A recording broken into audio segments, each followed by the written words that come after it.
Hi, this is Amanda Giddiner with Progress Texas. It's been quite the week at the Texas Legislature. I'm joined today by Advocacy Manager Dianna Gomez and Communications Manager Wesley Story.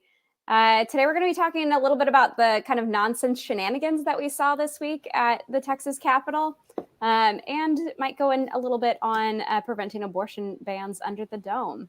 So to start us off today, I kind of just wanted to talk about what the other big news, national news of the week was, which was Biden had his first 100 days. So he delivered on some promises. He's still working on others. Who knows if he's going to get to a couple of them, but there's only 31 days left of the Texas legislative session. What do you guys want to see happen? What do you want to get accomplished by the end of session? Wes, we'll start with you. So I have some big goals and then I have some smaller goals. Personally, I'd love to just have like a full week of getting 8 hours of sleep. I don't know if that's going to be possible, but that's just one of my very personal goals that I haven't been able to accomplish throughout this session. Bigger goals, these are, we'll see if they're attainable or not, but I'd love to kill these voter suppression bills and kill these anti-abortion bills that are moving through the House. The closer we get, the harder it is for lawmakers to actually get these bills passed, because there starts to be the bills all start getting backed up through committees and they have to have a certain amount of time to get them scheduled. So that's one good thing about getting toward the end of session, is that there's more time to defeat these bills. But at the same time, it also means that if they get closer to the end, then I don't know, we'll see what happens. But those are my goals. Well, for me, it's very similar in that hoping to kill a bunch of bills. I've never felt so strongly about wanting things to die so much until this legislative session, but I've learned that's a desire that's come out now.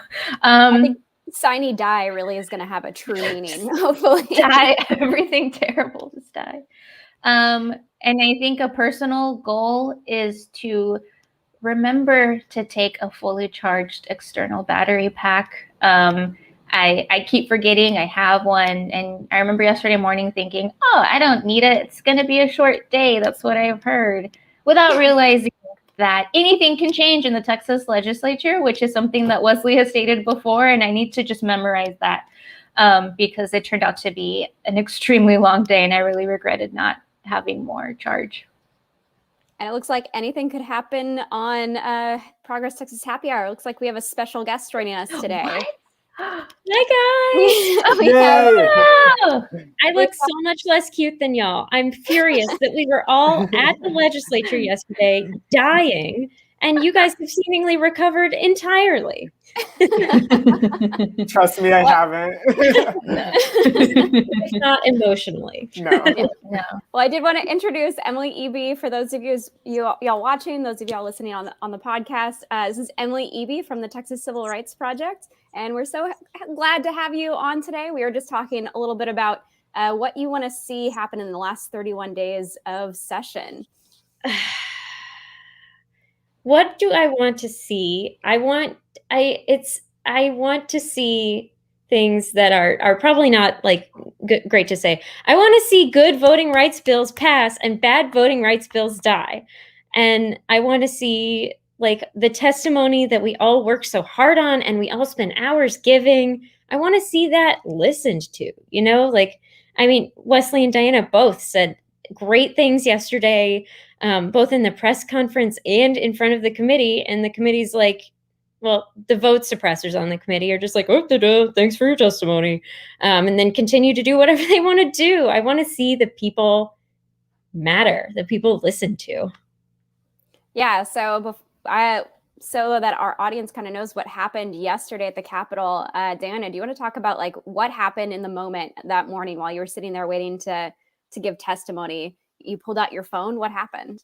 Yeah, definitely. Like I said before, thought it was going to be a short day. Was there for once on a really for a great reason. I mean, we're always there for a great reason, right? Defending democracy. But we were really excited to be able to testify in support of a really great voting bill, one that would expand access especially to college students, to make it so that a college ID would be considered a voter ID when voting.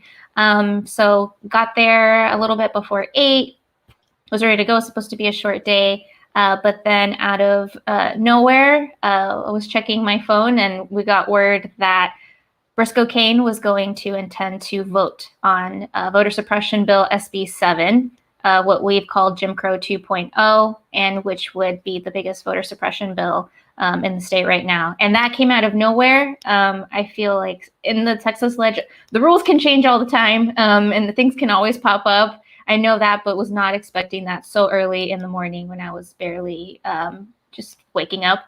And then Wesley shot me a message that he was like, oh my God, might happen. Like, whip out your phone in case you see anything. And I was like, okay. So I just had it like ready to go just in case. And then it went down. It's like, okay, we're going to vote on this. And so then I just started pushing record to see if anything would happen, and happened to capture that moment where, really, like, Emily said, there are some really great champions on the election committee. Unfortunately, there's a lot more Republicans than there are champion Democrats on that. And they really did a great job trying to fight back and say how ridiculous it was that they weren't given enough notice that this was going to happen. And the fact that it was so weird that I believe, and please correct me if I'm wrong, he was trying to transform HB 6 into SB 7, like sub it or something like that. I'm still learning the rules, and that seems like a weird Frankenstein situation. Yeah, Emily, can you tell us a little bit about what happened there? I know you're one of our voting rights experts. Well, even if I were like the utmost expert, I could not tell you what happened yesterday. Dianna, if you knew every rule in the entire House elections, whatever the committee rules, I don't think you would know what happened yesterday. I don't think it was. Anyway, I've been calling it the calzone of terror because it's like the outside shell is still SB7. The bill says SB7, but it seems like Riscoe Kane just scooped all of SB7 out and just shoved HB6 in there. Like, what? I know that if bills are similar, you can ultimately combine them in a conference, but for weeks, Riscoe Kane has been saying, SB7's different from HB6. He said that to me on Twitter. Like, that has been his line. Yes, that's a whole nother thing. That's been his line the whole time. So for him to, out of nowhere yesterday, be like, these bills are the same now, was like, what are you talking about? Did you just get bored with that talking point and decide to change it all? Procedurally, I think he maybe technically can do it, but it is not done. Like, it's not a thing. Yeah. So I'll just add very quickly. Go ahead. Sorry, Amanda. I was just going to say, part of the reason that I messaged Dianna in this moment whenever we found out that the bill was coming up and wanted her to get recording is because these committees, one, they're on video, but it's hard to find that video after the fact because you can't rewind or go back and look at it. And so for any press who may not have been paying attention, this bill was not scheduled for a hearing. It wasn't scheduled to come up that day. Riscoe Kane was not planning to allow for testimony from Texans on Senate Bill 7. And so I wanted Dianna to record because I was like, one, we might need to send this video to reporters who aren't paying attention to this committee meeting because they didn't think anything major was going to happen today, just like we didn't necessarily think anything major was going to happen. And then two, we need to put it out on social media for all of the rest of Texans to see because he's pulling stunts like this under the cover of darkness. He's trying to do it in secret because he knows at the end of the day that this is wrong.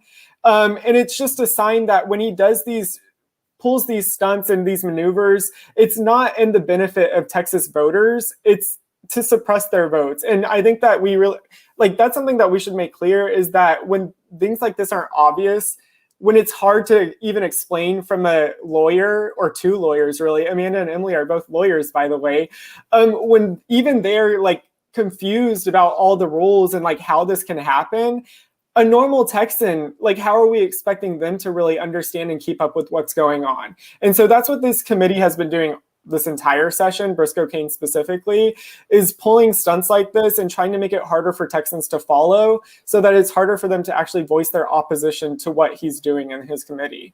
So Dianna, why is Briscoe Kane the worst? He sucks. I also want to remind folks, like at the end of the day, and I know we're saying HB7 SB7, HB6. Well, actually, I think I said what they sound like together. At the end of the day, this sounds complicated and very long, but these are voter suppression bills, Jim Crow 2.0. They have so many provisions in there that would make it very difficult for folks with disabilities to vote, to have to prove that you have a disability. Are you serious? That would try and get rid of like drive-through voting or make mail-in voting even harder. It's just a lot of stuff that's making way more barriers than already exist. It's already really difficult to vote in Texas, and they're just trying to make it harder. And also, there's the poll watcher, part of it. I don't know, Emily, if you know more about that. Well, it's all like, it's hard to tell what's still in the bill because they haven't posted the versions that's passed, right? It HB6, the House version passed 3 weeks ago. They still haven't posted it online. But the poll watcher stuff is I think, okay, so what's a poll watcher in Texas? It's people who are appointed by the party, the candidate, or like a ballot proposition who are officially with that campaign, who are allowed to go inside the polling place, and they are supposed to be watching the election workers. So it's like, if this doesn't happen, but if an election worker was like, I'm going to, go in and cast a bunch of fake votes for Steve, when Joe's poll watchers, if Joe's running against Steve, would be able to say, hey, don't do that. It's just another like lever in the process. But Briscoe Kane has figured out that that is the way to get his people in the polling place and scare people who are not his people out of voting. Historically, poll watchers it is an incredibly racist history. Poll watchers have been the people historically who have kept people of color out of the process. And it's just morphed into currently, there are poll watchers. Actually, the election protection program that Amanda and I worked on together gets tons of reports about poll watchers who are questioning voters. We had a report this last election of a poll watcher who looked over a voter's shoulder. She was a Black woman in Dallas. He looked over her shoulder and said, "Are you sure that's who you want to vote for?" And she had to say, "Step back, sir."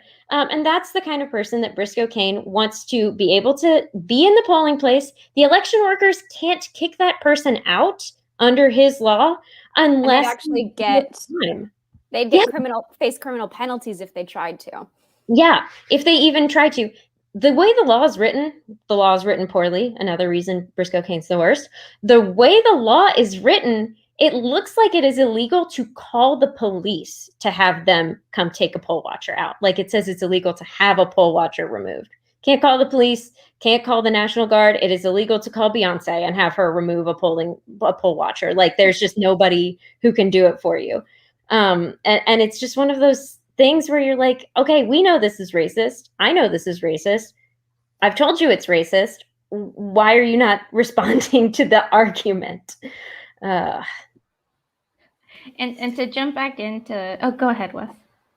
Oh no, I was going to say, and now Texas is trying to pass permitless carry, or some of the Republicans in the Texas legislature. So that would add a whole other layer to this, because potentially armed people who may not even have needed to get permits for the guns that they're armed with could be at the polls intimidating voters, making them feel concerned about casting their ballot. Another reason Briscoe Kane is the worst is when he was introducing this bill and all of this was happening. I love the Democratic lawmakers and their responses, been calling it like complete crap and saying that this process is bullshit. And they were completely right. But Briscoe Kane was really just gaslighting his colleagues. Like he was pretending like this was a super normal process. Like, yeah, every day legislators bring up bills that aren't scheduled, and every day they try to replace them with their own bill. That is not something that happens. That's not something that I've ever seen happen. I don't think Emily or Amanda, like y'all have been doing stuff with the ledge for a really long time now. And this is not like a normal process. And so for him to gaslight his colleagues, he just makes it clear that he doesn't care about Texans, but he also doesn't care about the people that he works with, who he didn't even give prior notice that this was happening to. It didn't seem like the Republicans knew that it was going to come. Like it was wild. Like, I understand if he's keeping it from the Democrats, it's not right, but I get why. But he didn't even seem to have told like the other Republicans on the committee. Whoa. That's dang. And if you want to know more about how Briscoe Kane sucks, we have this awesome article written by our legislative fellow Abby about why Briscoe Kane is in over his head. And he hasn't just started to suck. It's been a thing that's how part of his personality. And part of it was, back when he tried to fly and leave Texas to help Trump with the big lie and, scam us all out of what was a secure election and try and take it back somehow for Trump. And I believe Texas Monthly also called him the worst legislator of the year. And that was back in 2017. And they're like, you know what? We've never done this for a freshman because we know people make mistakes, but too many mistakes were made. And it just seems like he just is super into continuing that and making that a part of his personality is to be the worst. The first 3 bills he passed out of the House Elections Committee as chair had to come back into the House Elections Committee because there were procedural problems with them. Have y'all talked about the Twitter bio yet? Not today, but let's bring that up again. Bring it up. Yeah. So we have in a previous.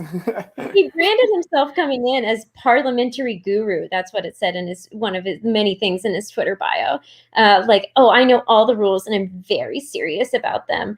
After all of his mistakes, including the botched HB6 hearing he had where he had to cancel halfway through the day because of a rule, he took parliamentary guru out of his Twitter bio. There's like a clear before and after. Surely somebody on his staff was like, hey, you're not good at this. You should take that out. Not that, Crisco, not that, Crisco brain. Candy, not that Candy, not Briscoe Bane of my brain. Yes, Briscoe Bane of my existence isn't fun, but I do want to know a little bit more about what it's like testifying at the legislature. I know you 3 all have done it a lot this session. I know you've been faced with maskless humans while you're testifying. I'm just curious what it's really like this session. How do you feel when you're walking up to the podium? I'll say it looks really scary. And the first time you do it, it is really scary.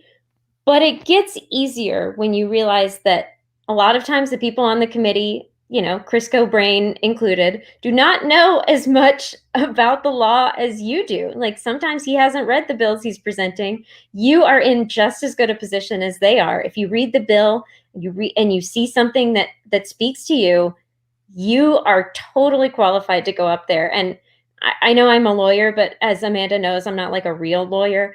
I'm like I went to law school, I guess, but it doesn't take a lawyer or somebody who does this work to testify. It just takes a person who reads the bill and feels something to go up there. You can take your notes with you. I often read directly from my notes because I get tired at 10 p.m. when I'm testifying. And all it takes is somebody who has the time and the willingness to do it. Yeah, I was definitely nervous. So this is my first session, my first time testifying.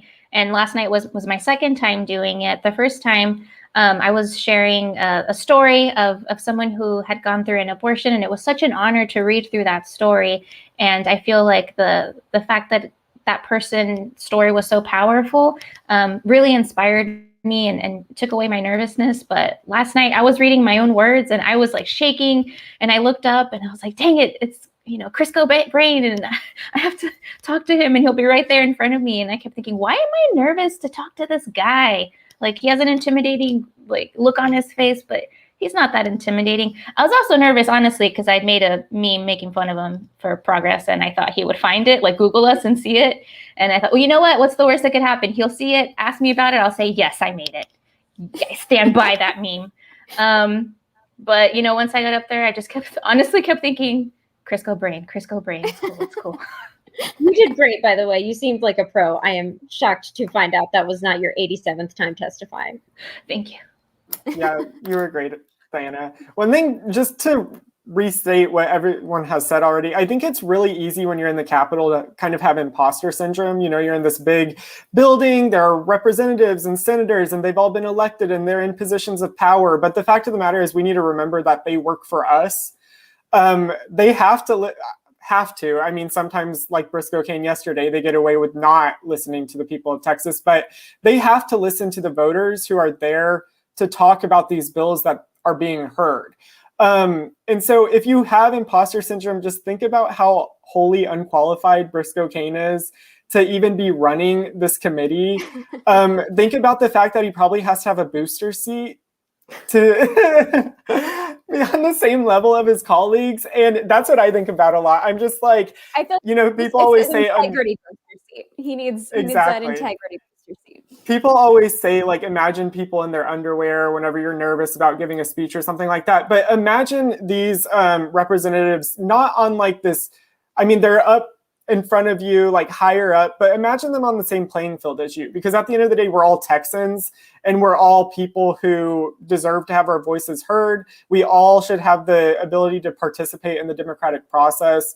And I know I also get very nervous. So I know I'm like really speaking on this, but I'm a little bit of a hypocrite. So I haven't actually testified as much this session as Dianna. I spoke at a press conference yesterday, which was my first time doing that in a really long time. But we all, I think, like, if you're going to the Capitol and you're taking the time out of your day to do this, then just have courage in yourself and remember that our lawmakers, they're there to listen to you. I mean, at the end of the day, that's literally their job, is to represent you. So yeah, we've got a question actually kind of about this in the comments here, which kind of leads us into our next topic on the census and redistricting. There's a redistricting hearing tomorrow, and how would people register to testify? Or yes, does anyone have that answer? Emily, are you working on redistricting right now? Thank goodness we have a brilliant our staff. Miguel is our redistricting king. But if it's like House elections, first of all, it's crazy that after the marathon of yesterday, they have another marathon tomorrow for redistricting. That people who care about voting rights in Texas, they're like, all right, you got 24 hours, then you got to be back. But if you can just go into the House, they have these little iPads. You go to ask somebody, where do I go to testify for the House? They have these little iPads. You go, you type your name, you say, here's the thing, I am against it, and I want to testify. It's like 3 clicks, and then you have to swear that what you're saying is true, which, you know, we always say true things. I've heard some things that I am not sure. Anyway, and you swear that it's true. You go and you tell them, you know, they'll call your name, and you just tell them, hey, I would like my district to not be drawn in a racially discriminatory way. Please do not draw my district to be racist. Thank you very much. Or whatever else you want to testify on. It's super easy. So yeah, so with the census data getting released, we found out that Texas is going to be getting 2 new reps in Congress. And I want to know y'all's opinion on, you know, who should we invite to that party? Who needs better representation in Texas? Dianna, you want to start us off? Man, we all need so much more better representation in this whole state. From left to right, top down to the bottom of the valley. We could use so much more representation.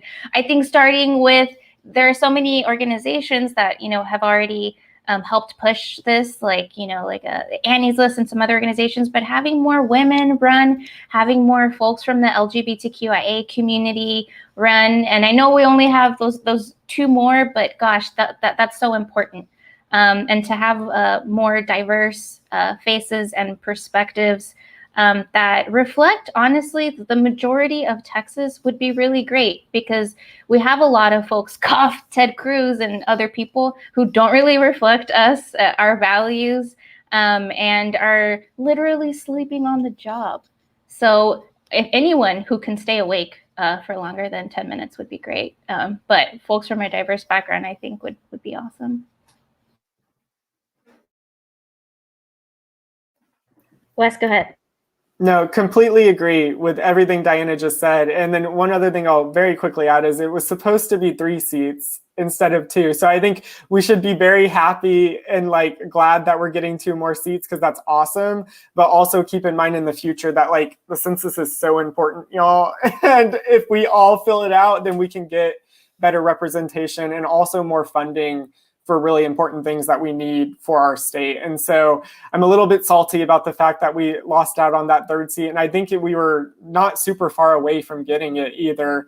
But so in the future, that's something to keep in mind. But yeah, I completely agree with everything Dianna said. I think people of color in our state definitely need more representation in Congress, as well as, I don't know, just folks across the community. You know, Texas, and this getting 2 more seats is also proof that our state is continuing to grow. You know, we have people, Texas is one of the fastest growing states. We have people moving from across the country, and our state is becoming younger, more diverse. There are so many more people moving to Texas who represent progressive values. And I want people in Congress who also have those progressive values. With all of the like horrible anti-trans bills that have gone through and traumatized trans Texans, I would love to see a legislator from Texas. It would be great to have. And so many of our like wonderful, brilliant trans friends and colleagues have been testifying at the legislature. I'd love to see them getting testified to at the legislature. That would definitely be fantastic. Yeah, it's been a hell of a week, I think, for voting rights. But there have been some kind of good stuff going on in the realm of reproductive rights and access. Dianna, I know that we had some polling come out this week that polled the different Texans about their feelings about reproductive access. Yes, definitely. This week, the Trust, Respect, Access Coalition, which we are a part of, it's a coalition of a bunch of abortion advocacy organizations. We released a poll this week on Texans' perspectives on HB 1515 and its companion SB 8, which are, really scary, terrible anti-abortion bills. And we had some really, really interesting and awesome results. And just to talk a little bit more about HB 1515 and SB 8 real quick, they would ban abortion at 6 weeks gestation before most people even know that they're pregnant. And it would also allow anyone to sue an abortion provider or anyone that helps someone obtain an abortion. What was really cool was that it seemed that across the political spectrum, Texans were united against these extreme proposals. A good amount of the people that answered this poll were Republican, were Trump supporters. And the fact is that they didn't support of these provisions either. That second provision I talked about is this sort of like rapist rights provision. It would allow, honestly, someone like a rapist to sue their victim's doctor and reap a cash reward. And 76% of respondents opposed this. Something else that came out this week besides the poll was that there were over 370 attorneys across the state of Texas who all signed on to a letter raising legal concerns over what this would mean for our legal system, because it would allow anyone inside and outside of Texas to be able to sue someone who helped someone get an abortion. And they sent this out. It went to the leaders at the Texas Ledge, letting them know, please, you've been trying to make a mockery of this whole democratic process. Don't, expand it to our legal system. This being able to sue someone who helps someone get an abortion and get a minimum of $10,000 is just ridiculous. Emily, would you have joined on as an attorney to that letter? Or did you? I think I did. I'm one of 357 minimum. Wes, go ahead. I was just going to say, this bill is extremely unconstitutional. Like there have already been fights in the Supreme Court about these 6-week abortion bans from other states. Lots of them have been struck down. But what they're trying to do here in Texas is, I mean, they have a desire to overturn Roe v. Wade. But right now, Roe v. Wade is still the law of the land. But the legislators who are trying to pass this legislation think that the Supreme Court is on their side. So they're trying to push it forward and present a constitutional challenge that the state could potentially lose. And so that's why it's so important that we need to come out against this legislation now to prevent it from being able to move forward, because there is a fear on our side that if it does make its way all the way to the Supreme Court, you know, we have a Supreme Court right now that's very hostile to our rights, and specifically abortion rights. And so that's why TRA, the Trust, Respect, Access Coalition, wanted to do this attorney sign-on letter to show that attorneys here in Texas are opposed to this legislation. It would also, as Diana mentioned, like creating a cause of action that would allow for so many different people to sue someone who helped someone get an abortion. First of all, that's so broad. What are we defining as helping someone get an abortion? Giving them a few dollars to take an Uber to the clinic? Like, did you have to know that that's what they were doing? Or could you still be held liable because they did that? And then on top, like a parent driving their kid to the clinic too. Like, these are all normal things that people do to help people with their healthcare, because abortion is healthcare, and they could potentially be held liable and face fines and penalties because of it. And so the lawyers who signed on to this letter, I think, recognize just how wild that would change this system here in Texas, and how it would like open up the door to all kinds of frivolous lawsuits.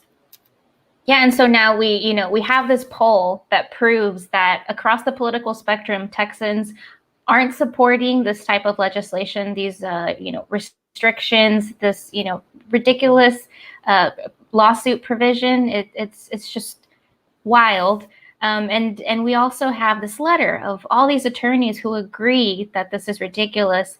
Something else that was really amazing and beautiful that a lot of the activists that were, members of Trust, Respect, Access in cities across Texas, I know they did this in Austin and Houston and even Dallas, had these really cool banner drops, just letting folks know in their cities what was happening, with the biggest message of, stop this abortion ban, stop HB 1515, letting folks know to call the representatives across the state, and even folks viewing this right now, and let them know to stop HB 1515 from going forward. One other thing about the poll that Diana, I think, is important to mention is that it was similar to the poll that we've talked about in the past from Progress Texas, as far as there was one question where we asked, or TRA asked, what the number one priority for the legislator should be. So what Texans think the number one priority should be. And the top issue that voters chose was a stable energy grid. That was followed by public schools and healthcare. So Texans don't even think that restricting abortion access should be a top priority at all. It was actually, it's funny, it came behind, I think around 10% said that abortion regulations should be the priority, but 17% said not sure.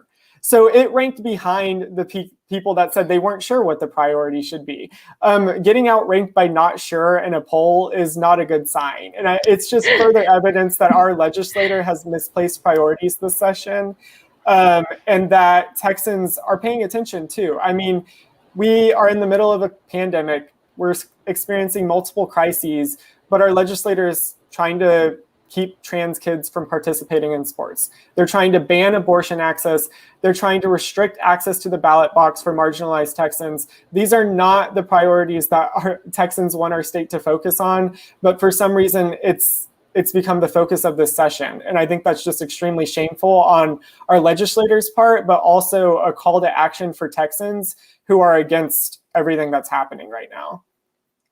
Yeah, well, speaking of things that Texans should pay attention to, I think everyone should be following Emily Eby at her Twitter, because you'd miss out on such things as Riscoe Kane added me. There's one rule, it's don't at me. And he broke the one, I mean, he's broken a lot of rules this session, but I was just, he said, point to where in the bill there is voter suppression. So I pointed to it. And he said, SB 7 is different from HB 6. Oh no. Am I what inspired him to make HB 6 and SB 7 the exact same? Did I inspire the calzone of terror? Anyway, if I were Don't blame bleeding yourself. on the side of the road, I think not sure would outrank Briscoe Kane as who I wanted to drive me to the hospital. That's all I'll say. Well, thank you so much, everybody, for joining. Definitely follow Emily on Twitter. It's a joy and a riot. And thanks so much for lending your expertise this week on such a crazy week. If you're listening to us on a podcast, subscribe to us on your favorite podcast app. And if you're watching us, you can head over to progresstexas.org to follow us and subscribe to our email list. Thanks so much for joining, everybody. Have a good day. Bye, y'all.